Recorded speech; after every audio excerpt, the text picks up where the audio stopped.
Jozani bogogo nomkhulu saruka sendoda lesugogo Bathini Mbatha. Namhlanje sikhuluma ngokuthwala ngezinyosi. Yo. Nganza ukuthi angazi ukuthi kwesinye isikhathi manikhuzwa ukuthi nifuna umuntu anikhuze kanjani. Ukuthi nifuna umuntu anixwayise kanjani. I always asked you as viewers wherever you are ukuthi do a research before uthatha something. Kuno baba owafika lana azo inquire about ukuthwala ngezinyosi. And I've explained kulo baba lona ukuthi ukuthwala ngezinyosi kuyingozi. Uzocompromise ilife yakho, yama customers akho, yomndeni wakho, plus the community at large. Because lezi inyosi lezi uma ungasayenzi imithetho yakhona ziyantinyela, ziyahlasela.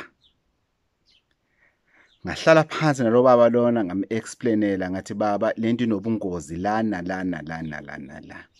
Yes, i-powerful. Yes, iyabafaka abantu. Yes, iyakwenza izinto ofuna ukuthi ikwenzele zona. But inobungozi. I have explained about the issue of my boys. Let's compare ubungozi. Ama boys adila nawe, adila nepartner yakho, i-community abe affected. Ama customers akho emsebenzini noma ebusinessini okulona, they don't get any ilokhuzana affected about ama boys. But when it comes to inyosi, maseyithukuthele uma ungasalandeli imigomo nembandela ziya destroyer. Nakho kokwenzakalayo. Inyosi mawuthole isithwalo seinyosi, ngizokhuluma ngesengisaziyo mina engangayenza ngaye ngaso iresearch ejulile. Uthola ama 25 liter awu4. Wabeka a represent amagumbi amane omhlaba, meaning east, south, west and whatever. Then lama lokhuzana beso ufaka uju, beso ufaka imithi ezokwazi ukuthi iattract izinyosi, because mawuyithola uthola zincane mhlambe ku20 25 liter isigubhu mhlambe uthola iba kangaka, mhlambe about 5, not even 5 liters, mhlambe about 2 liters lokhuza, and then zona zi multiply lezona zibe ziningi. So lezi inyosi lezi ziyaphuma and get you customers from all over the world. Let me put that way. But obviously, wherever they can reach. Let's say you are based in Soweto. You know what all four corners of Soweto will be covered. People will know about your business. People will support you. People will live wherever they are to come and support you. Fine, good enough, fair enough. But lezi inyosi lezi kunama terms and conditions of environment, of people that you need to serve, of who can you date, and ukuthi la amongst awumakhelwane ubani ongafanelanga angene emzini wakho or ebusinessini lakho. And most of the time, the fourth one, that makhelwane wouldn't know ukuthi anxabene and everything. But lezi inyosi seziyazi ukuthi lo makhelwane powerful ukuthi angazi destroy.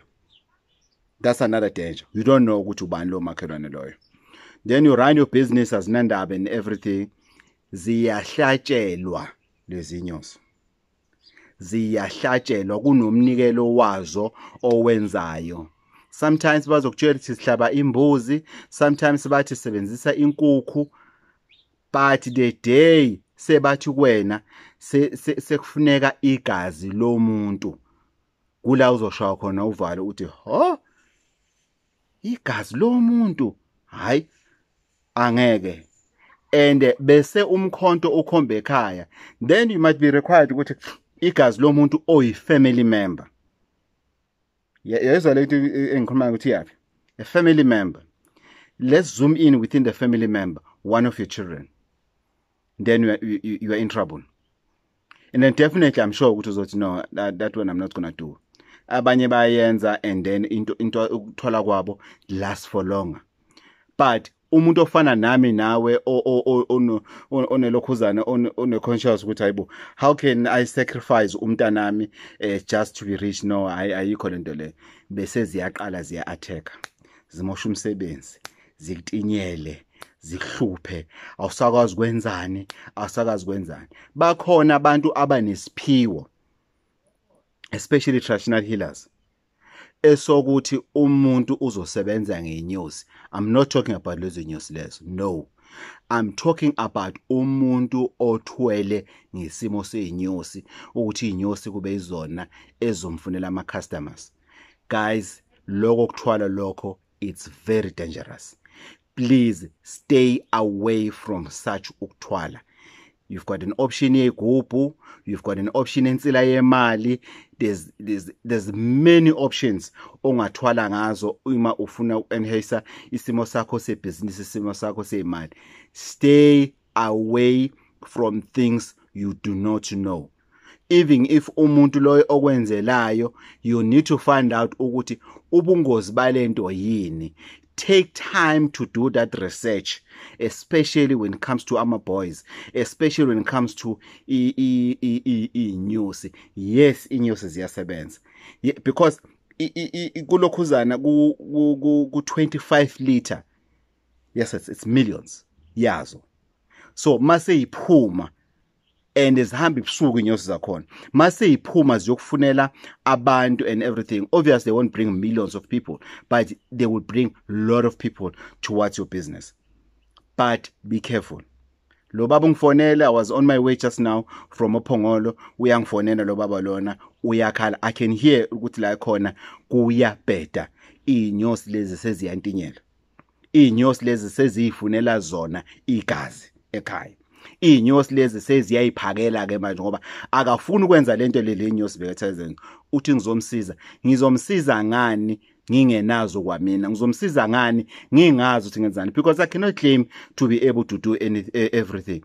Ngine research, I've done a research when it comes to inyosi. Anginazo, angikwenza ukuthwalisa ngenyosi. I just know about them because I'm concerned about things engilokhuzana.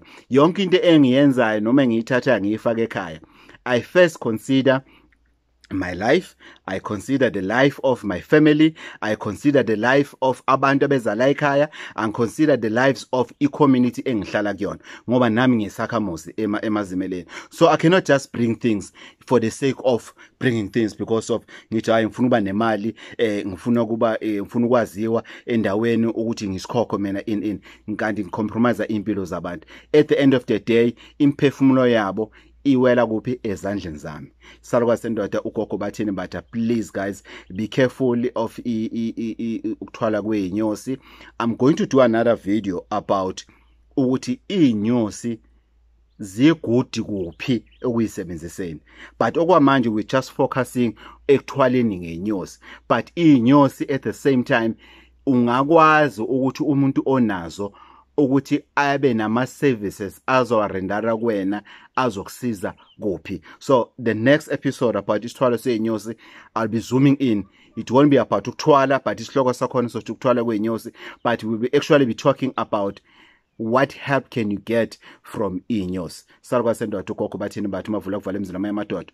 U-Auntie Usha uMncwabu Uhlehlile 0357995703 0357995703. Please be careful of scammers that are scamming people in my name. Bafune imali bathi consultation is 1,500. Athi umunye unkosikazi wami in omunye setholakele umuntu uyitholele ngendlela amthole ngayo. Guess what usebenzise inyosi. So next episode we're going to talk about inyosi deep in terms of how can you benefit issue inyosi. Tozan.